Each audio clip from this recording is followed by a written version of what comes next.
Hail, hail, the Celtic Star here, and what the hell do we care now? Apologies to everyone that's joining us live a little bit late, that's all on me. But we're here live for the Sorare CSC here on the Celtic Star here, in the aftermath of two 6-0 performances on both sides of the coin, I suppose. And joined as ever for the live stream for the podcast this week, I've got McBride Ace. McBride, good to see you, mate. Hail, hail. Hello. The Celts are not here as of 6:15. Thanks very much for reminding us of that, guys. I have to say before we get into things, Frank Brendan that he's owed that apology because he said that Celtic would get absolutely scudded in Madrid, and we were all laughing at him, saying that we would do well, and we did. I don't know if we were laughing at him. But we were definitely defending. We were definitely defending our corner for sure, because there was optimism going into the game. But you know, I was quite, like I guess what 6-0 game do we start with? I think we'll probably start with the fun one more than anything. We're here for a proper podcast tonight where we actually talk about some subjects and we stay on topic a little bit. We all get stuck into the live chat. Please make sure wherever you're joining us, if it's Facebook, Twitter, YouTube, whatever, like, subscribe, share, retweet, all that good stuff, of course, and get involved in the chat. And, we'll get the contributions on screen as well as, take the conversation in the direction that, the fans are after. But yeah, 6-0 against Aberdeen at the weekend. It was a quick bounce back, wasn't it? Unbelievable. Michael Ross, the smirk in my face is because me and Quinny didn't talk about our dress sense tonight. So basically, we both get the classic top on, and it was just pure coincidence. So there we go. We'll never have the same hairdo anyway. So anyway, on to the game. Unbelievable, yeah. Brilliant performance. Aberdeen kind of camped in a bit, but we've had games like that in the past where we struggled to break them down a wee bit. But we're excellent start to finish, and I suppose you kind of needed that after the midweek sort of European game. But it's just good to be firing, and a few guys who we sort of weren't that complimentary of when their first sort of game or two really firing now as well, Quinny. So yeah, maybe some of those kind of projects or whatever proving us a wee bit wrong, but Palma show, unbelievable. The Palma show, indeed, for sure. And I think he's definitely the one that's come out of the game covered in glory. As we've seen there on screen, he's rocked out a 100 out of 100 score. He's absolutely taken home the bacon. 4 decisive actions in the match, 3 assists in the goal, and an all-around score of 31.6, 31.5 of them coming in the attacking category. He has shots and crosses. That is, that is what he is. He's just bona fide artillery, left foot, right foot, inside of the foot, outside of the foot. He's definitely shown domestically he is like a formidable weapon. In possession, as you can see here, 9 duels lost. I don't know where the 4 duels won came from. I was at the game, so it's a wee bit different for me. 30 possession lost, which is quite a statistic to say the least. 35 accurate passes in the match, 10 of them were missed. So all these possession lost, 10 of them are like missed crosses, missed passes, this kind of thing. The other 20 encounters, shudder to think where it came from. He's lost the ball 20 more times to throw-ins, 50-50 duels with his man, things like that. It's kind of bobbled away from him. But for me in person, I took my youngest son. It was his first game. And for me in person, and anyone else who was there, the start of the show, everyone really got off their feet and got excited to see when they touched the ball was Yang. The boy looked electric. He was cutting across the pitch. He was getting on the ball. He was being brave. And he was going by people. He was taking players out of the game. And, he got his goal, which was great to see. And, this felt like a great kind of, confidence level up game for Yang as well. I felt from being in the game, at the game. Aye, I mean, he got the goal, but then it was kind of instrumental in the second goal as well. So it's a great run from O'Reilly, but we know Hatate have been missing that sort of a wee slide rule pass or whatever, or just kind of going and taking a man on. So maybe it was just because he got that goal early on and that kind of got his confidence up. But it's a really interesting one because we talk about Maeda and the big blow and everything, him being out, but I'm not always sure that these types of games really suit Maeda that well. Aberdeen just camped in, and that's I think pretty much how they played in Europe and stuff when they were getting results. So people criticise them and say, well, no ambition there, but they've been kind of playing that way anyway, I think, from what I can see. Unless it's just Chris Boyd saying that they're just coming just to get beat deliberately and all that sort of stuff, as if. We can put that to bed dead easy, because I predicted that Aberdeen were going to be playing that team. And that's not because I'm some sort of genius, right? But as you can see here, Aberdeen against Celtic, 5-4-1. Away to Motherwell, 5-4-1. Motherwell were in good form at that point as well. When they beat Rangers, 5-4-1. When they did, let's see, PAL in Europe, 5-4-1. Kilmarnock away, a wee bit different, 3-5-2 that's presented as there, but it's basically the same kind of shape. Maybe against Killie, you're a wee bit more attacking, I suppose, because you're Aberdeen, but it's essentially the same thing. PAL away, 5-4-1. So it's the same shape that Aberdeen have been playing all bloody season, even at Ibrox away. So that is just a lot of grade A baloney. Aberdeen were always going to shape up like this. They were quite crap. They didn't do much, you know, it must be said. Clarkson had 1 or 2 touches in the first half, but, you know, like Miofsky ran around.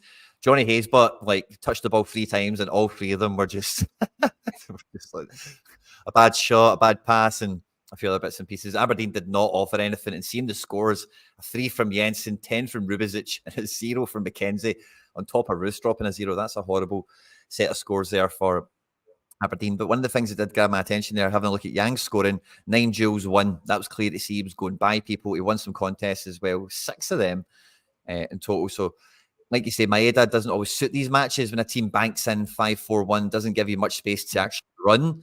It's all about positioning or taking people out of the equation. And like, Maeda's quick and positionally, he's great kind of sense and stuff like that. But he's not doing step overs. He's not nutmegging people. He's not dropping the shoulder and like beating people with finesse like Yang does here. And that's the main criticism we've had from Palma.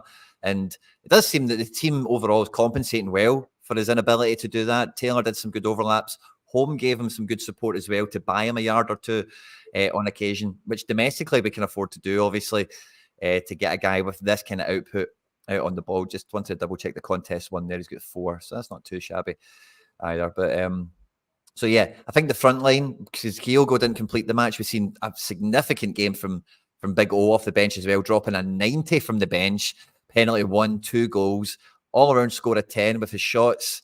And a wee bit of possession work with Jules 1, 3 against 0, which is great for a forward like him.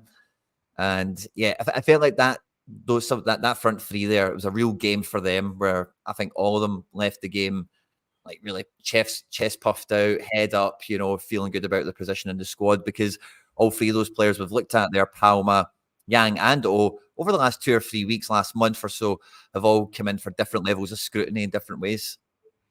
Yeah, I think maybe we owe people maybe been a wee bit unfair on him as well. I mean, everybody always like remembers Giacomakis quite fondly, and maybe more fondly than he actually was when he was there. I mean, I do remember I was at Kilmarnock away where Gio scored in the last minute or whatever, and it was just kind of one of those games where it was like a crucial goal. And but I mean, the thing with like Giacomakis is that he was always making noises and he wasn't really happy and everything. But O sits there and he works hard, and then he comes on and he does stuff like that. And he's not really had an extended sort of run in the team as well, you know. I thought he took his goals really well. I mean, the one that Palma's played across the outside the right foot, that really reminded me of Moravchik.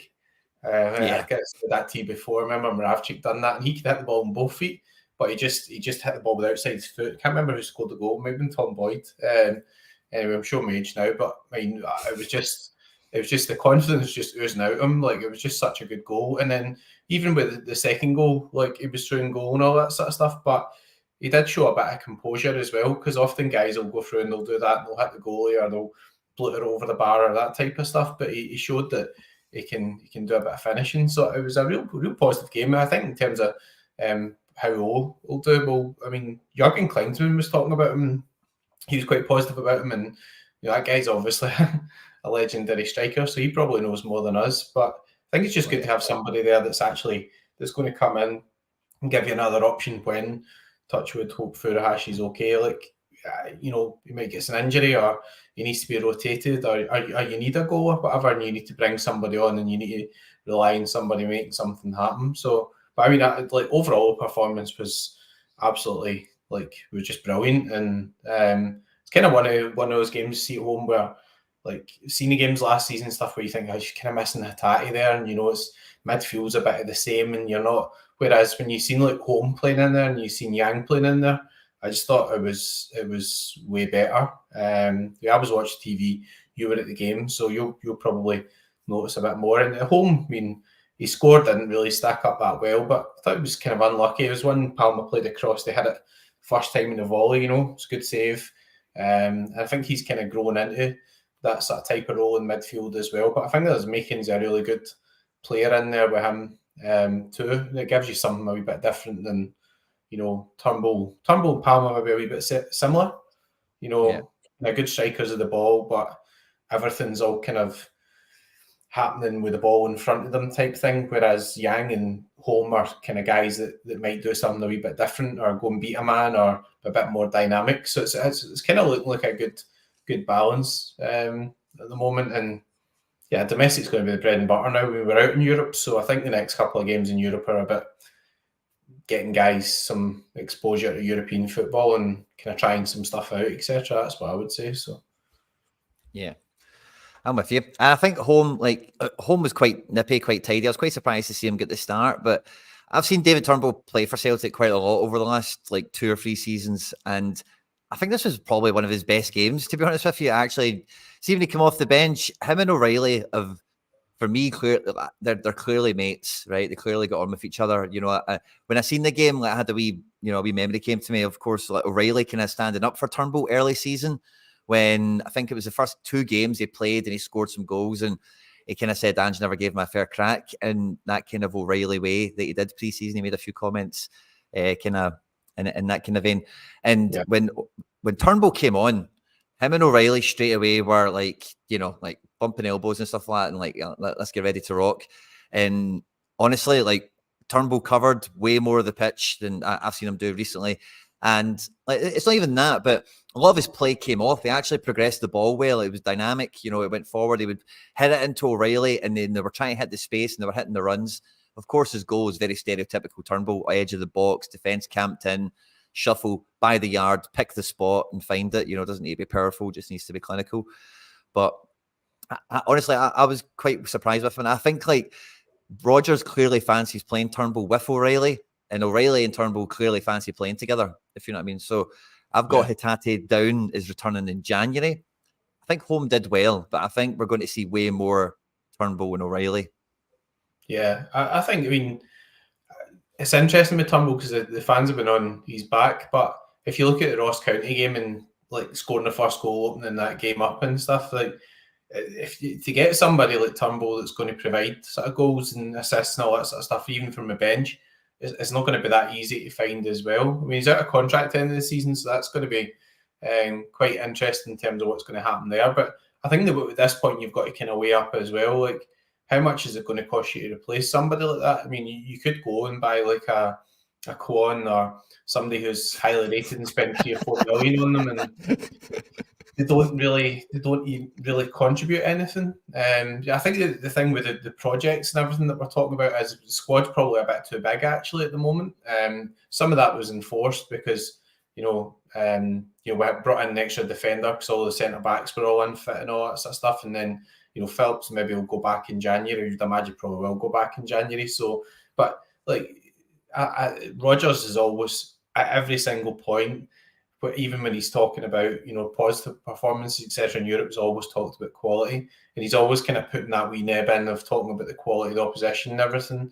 And then he kind of almost said to the 6-0, we had this ending off and we could have still been in the game, but then he referred again to quality. So I think that's going to be the job going forward. And for me, the other biggest job is, even though they're on long-term contracts, actually seeing if you can still have guys like Matt O'Reilly beyond this season. Because see if we keep him for a couple of years, I think it'll be a miracle. Because the guy has been he's hardly put a foot wrong all season. He's been absolutely outstanding. Been so good. So there we go. And even to give Rodgers some credit, right? Because when he came in, he referred to Rodgers and things that Rodgers had done and trying to improve his confidence, and he's playing with more confidence. So that's not a dig at Ange or anything. It's just Rodgers talks about working with and moving forward the players and everything he's got. And Matt O'Reilly has been way, way, way better than last season. So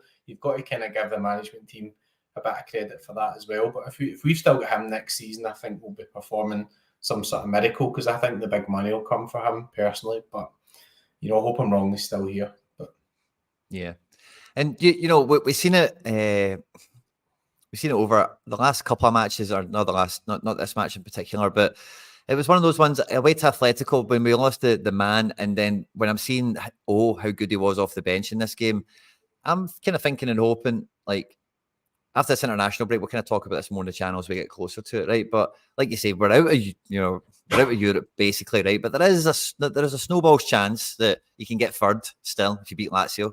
But so that's going to be a huge uphill climb, and I'm just waiting to be shot down on that shout. So don't worry, I'm ready for it. But point stands, you need to be a bit inventive and maybe look for a few different routes to go in these types of matches. And if O can kind of kick on in this sense, like you say, bide his time, he's happy to be what he is, like, and especially if you've not got access to Tate, because McGregor and O'Reilly are fantastic in midfield, and the third man, what they're mainly doing is supporting the attackers in the press or giving them an extra man to play with, if they do get the ball, somebody to, go beyond or play some link up with or whatever. So having Kyogo Ando on the pitch, you're not going to get the same midfield presence and when you play that. You have to accept that and maybe cover it with defence, with Taylor maybe or something like that. I don't know. But I've liked that we've toyed with it, and I was maybe a bit disappointed we never started the Atletico Madrid game or maybe even this game in that kind of fashion. I'm very happy with the front three. I'm very happy with pretty much everything I've seen from the weekend's match. To be honest with you, the defence were good. We even seen Iwata and Bernabe get some minutes. Bernabe looks like he's not had a haircut since he last played a match. I don't know if that was some sort of thing he's made with himself or something, but his hair was striking, to say the least. And but so yeah, I think that the squad, we were worried about, or we were forever kind of talking about the standard of it. How well will it do? How good are some of the players? And I think domestically, like, the kind of reason I'm on this kind of rant, like Turnbull, Palma, Yang, Home, all these kind of guys we've kind of profiled so far. Like domestically, I think it's clear to see we've got, guys that are well good. There's no question about that.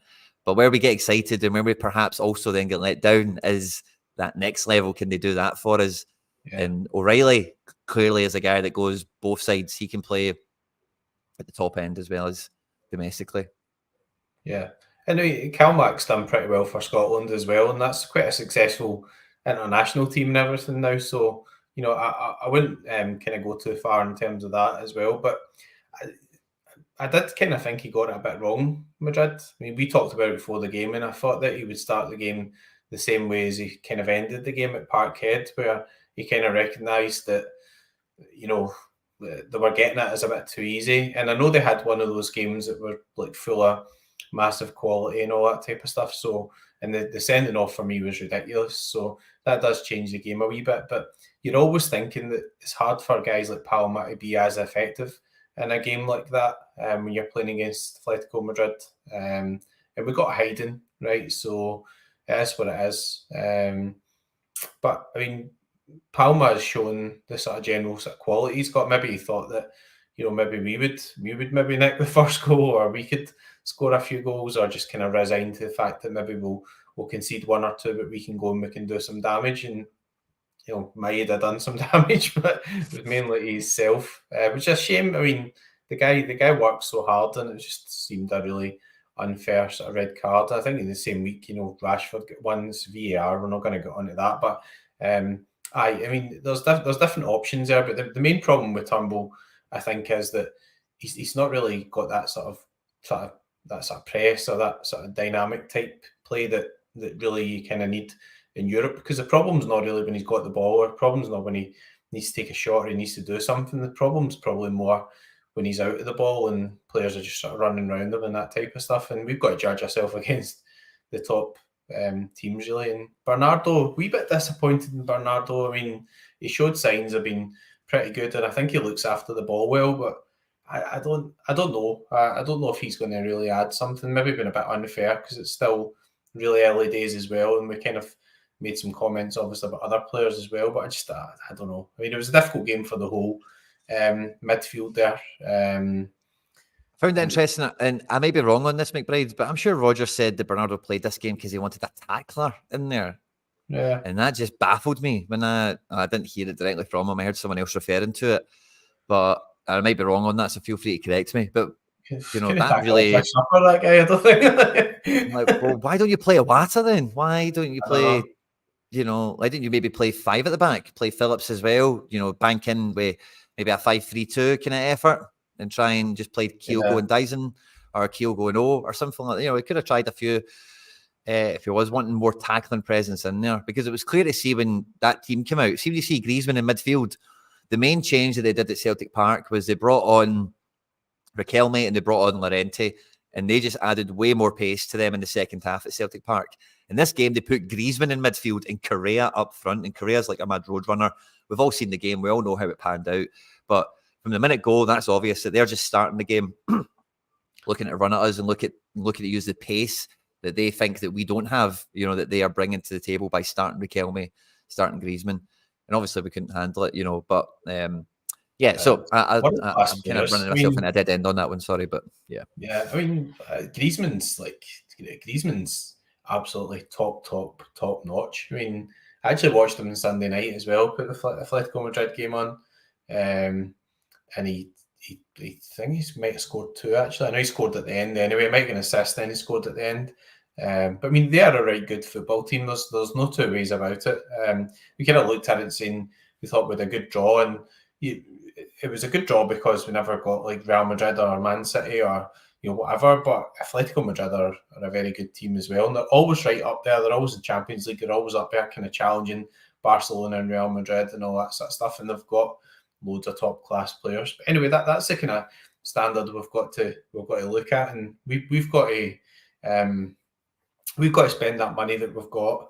Firstly, we've got to get back into Champions League, and then we've got to focus a bit more on adding some obvious quality, I think, so that when you're playing at home, you've got a Yang or somebody who's coming in, maybe with a wee bit more proven quality, whether he actually develops a bit more, but so you can say, well, this is not the right game for Maeda. Maeda plays the away games or whatever, or have those sort of different options in there. Rather than bringing in Paulo Bernardo, who's a guy who's on loan from Benfica, we don't own him. There might be an option to buy. I don't really see us triggering that we're playing somebody that we've put 6 or 7 million into ourselves, and we're saying, oh, this guy's the next Matt O'Reilly or whatever, So we're not miles away, but that result kind of looks as if we are miles away, if that makes sense. And it's annoying as well, because I think the first 3 games we actually played pretty well. Played well first half Feyenoord. Then there was conceded a daft goal and it all went to pot.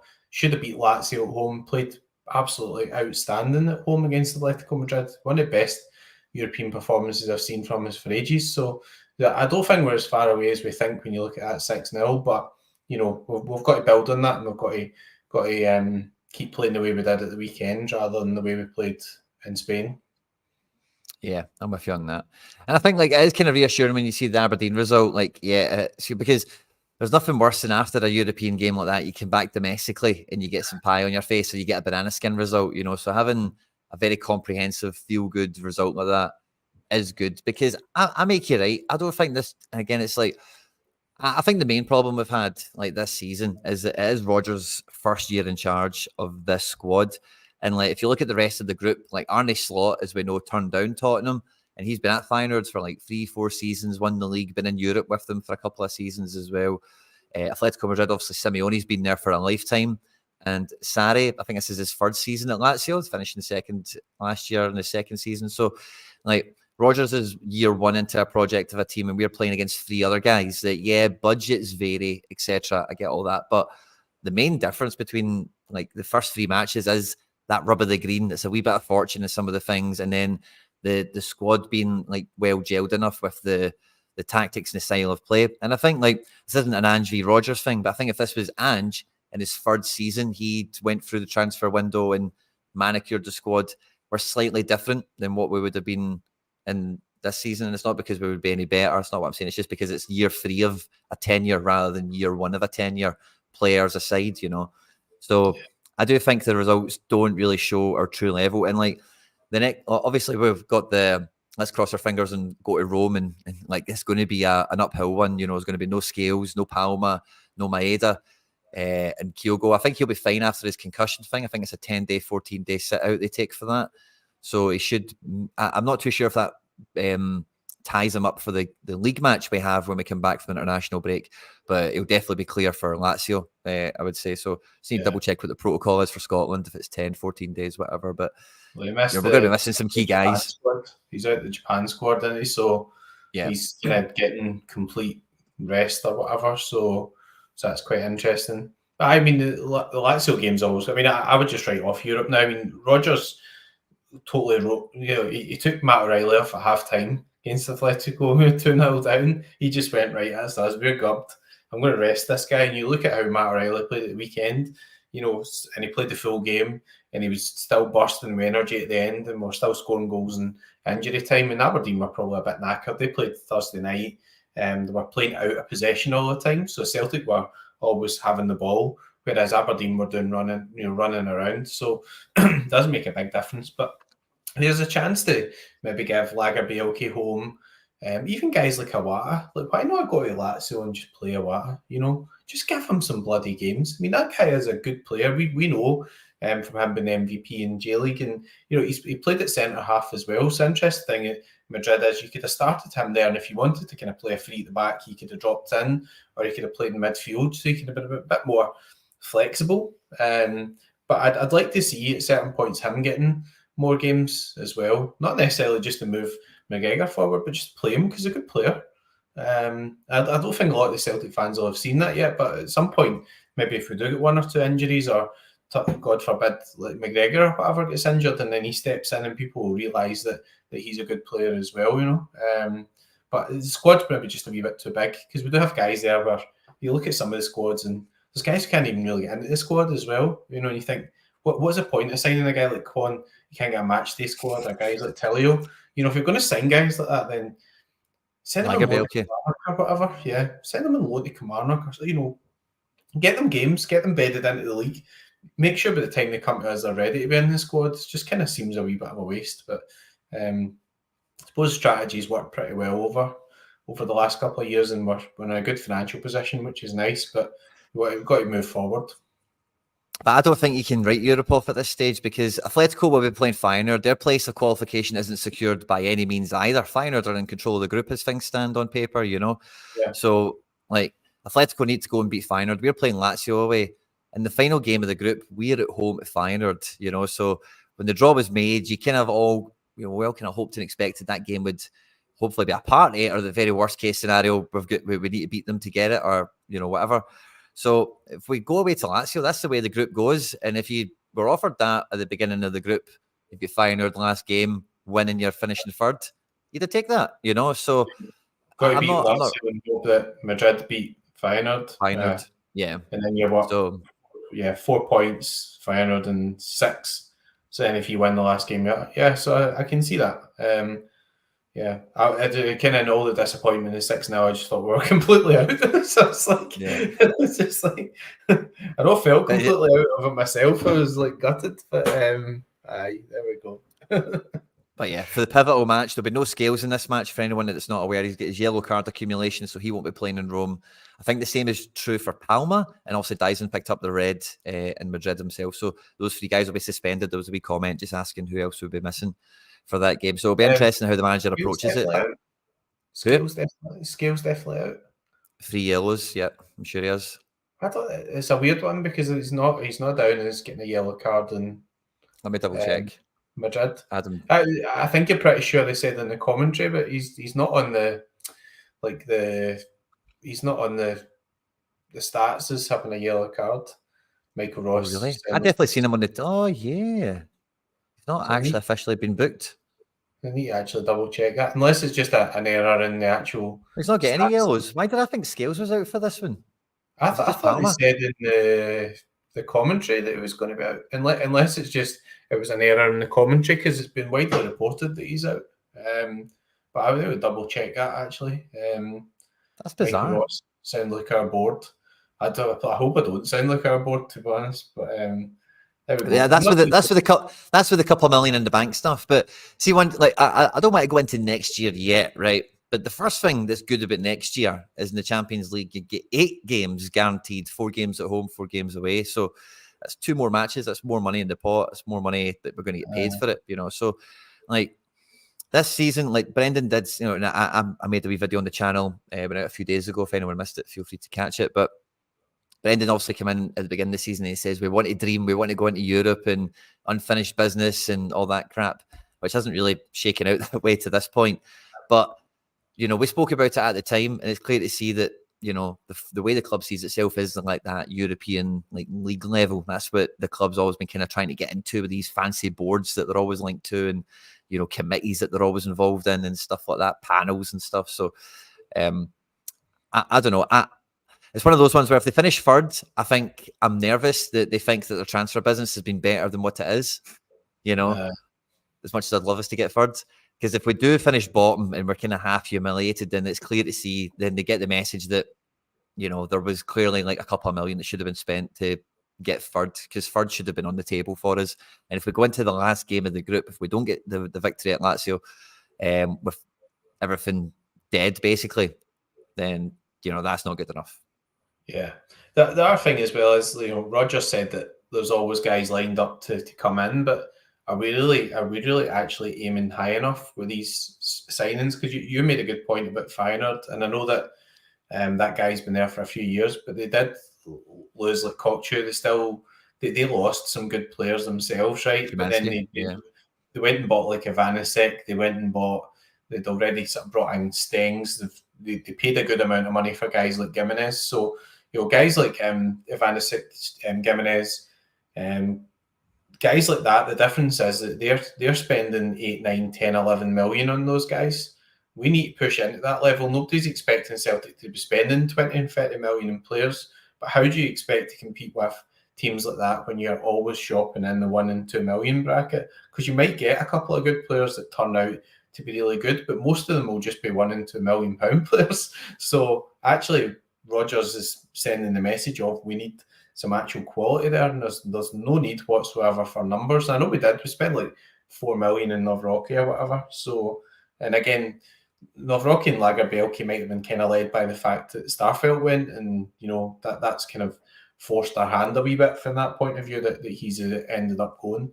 But you do want to see like somebody coming in that's going to really challenge Hatate and stuff in the midfield. Somebody that's playing well. Hatate's going to be sitting on the bench. That might sound really strange, but he's the type of midfielder that will not always have the same sort of quality there to unlock the door and stuff. So it was great at the weekend. It's good to see these different options all coming to fruition, but there have been games before where you think, well, you're really, it's obvious that we miss Hatate in there. So that type of kind of actual quality, and there's where we were linked with the guys at Reader, the guy that went to Rennes. Yeah. So obviously end up winning like 14 million. So he's probably just out of price bracket, but those are the kind of guys we should be kind of aspiring to sign, if that makes sense. Guys like that, next big star that were, you know, bit quality. So yeah, there was 1 or 2 guys like you know, that we did try and we were linked to, certainly, that were maybe going to move into that price bracket, but there was not enough of them, and ultimately we never got any of them over the line. And again, I'm reminded of another Rodgers quote from the beginning of the season where he said that what he learned, a big part of this first stint he'd be taken into his second stint, was sometimes saying no to transfers and not bringing guys in. So, you know, again, I'm always, when I hear him say that at the beginning of his, you know, second time in here, and whenever we're talking about it, I do then hesitate to demand they just go and sign everyone, because it's like we've been in that problem before where you just go and sign 40 guys and they're all nobodies and nobodies and they cost you money and you can't get rid of them and they never get a game.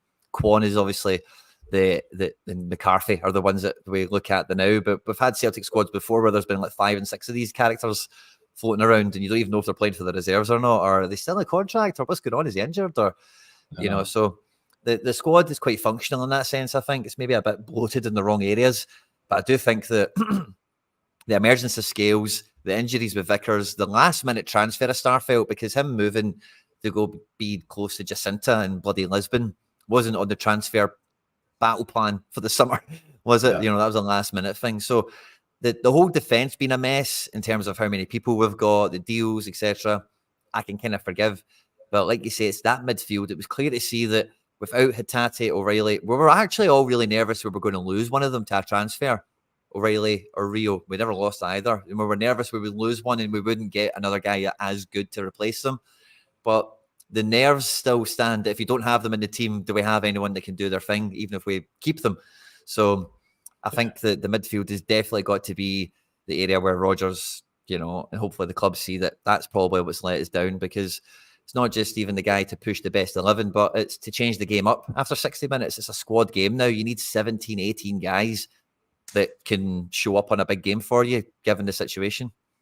Yeah, and we never really thought that Saudi Arabia was going to happen. I mean, even what we do, we never really seen that coming. Like some of the guys who were signing, like, and all the money and everything that came. But like it comes down to, like, cause I think Rodgers does kind of take more of a hands-off approach, where he says, well, that's down to the scouting team to find these players and all that type of stuff as well, which understandable. That's not really his job. His job is to get the best out of the team and the players and everything that we've got there. So maybe some of that stuff sort of caught us by surprise. Certainly pretty happy with what Palma's done so far. Not quite the same type of player as Jota, but obviously he's proven to be really effective. And then, he has scored against Madrid in the Champions League as well, which he's kind of broken his duck from that point of view. So there's definitely a wee bit of sort of quality there. As we were mentioning with guys like Livakovic and everything, and at that point I was even kind of half wondering whether that was just a piss take, excuse my French, like, because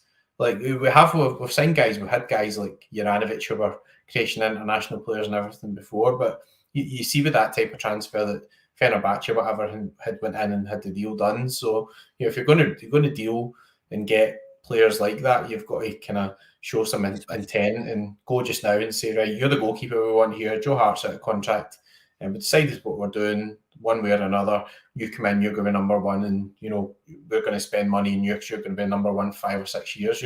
That's the way you've got to do that. It can't be a kind of 10 days before the transfer window. Oh, so maybe we'll buy that guy that Fenerbahce. Like it's kind of, you've got to do it the right way. And interestingly, we've had loads of shows not talking about Joe Hart, so he'll probably end up with a 5-year deal as well. Yeah, well, there was a whisper of that not too long ago, but I'm not too sure how that. Like, surely, yeah, we're not going to get into goalkeepers or anything, but no.